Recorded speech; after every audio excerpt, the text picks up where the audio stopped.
আচ্ছা, মা তো চিন্তা করে কেন? অফিস থেকে ফিরতে একটু দেরি হলেই বারবার ফোন করে জিজ্ঞাসা করে, কোথায় তুই?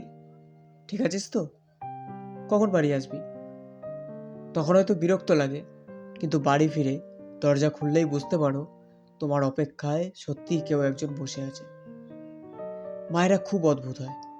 নিজের শরীর খারাপ, ক্লান্তি, মাথা ব্যথা সব চুপচাপ সহ্য করে নেয়, কিন্তু তোমার একটু মাথা ধরলেই চিন্তায় পড়ে যায়। রাতভর ঘুমায় না, নিজে অসুস্থ থেকেও তোমার পছন্দের খাবারটা বানিয়ে দেয়। তুমি হয়তো নিজেও জানো না তোমার কি খেতে ইচ্ছা করছে, কিন্তু মা জানে। তাই তুমি কিছু না বললেও তোমার প্রিয় খাবারটা বানিয়ে রেখে দেয়। যখন তোমার ভীষণ মন খারাপ থাকে, তুমি কিছু না বললেও মা ঠিক বুঝে যায়। মা আমাদের জন্য এত কিছু করে, অথচ বিনিময়ে কিছুই চায় না। কারণ মা কখনোই এসবের হিসাব করে না। মা শুধু চায় তার সন্তান ভালো থাকুক। আমরা অনেক সময় ভাবি আমরা বড় হয়ে গেছি, নিজেদের যুদ্ধ নিজেরাই লড়ছি।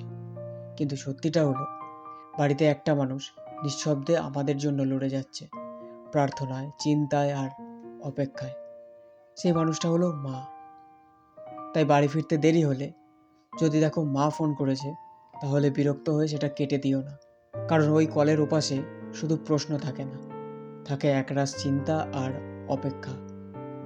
তাই যতদিন মা আছে ততদিন তুমি একা নও। কারণ সত্যি বলতে, মা আছে মানে তোমার সব কিছু আছে।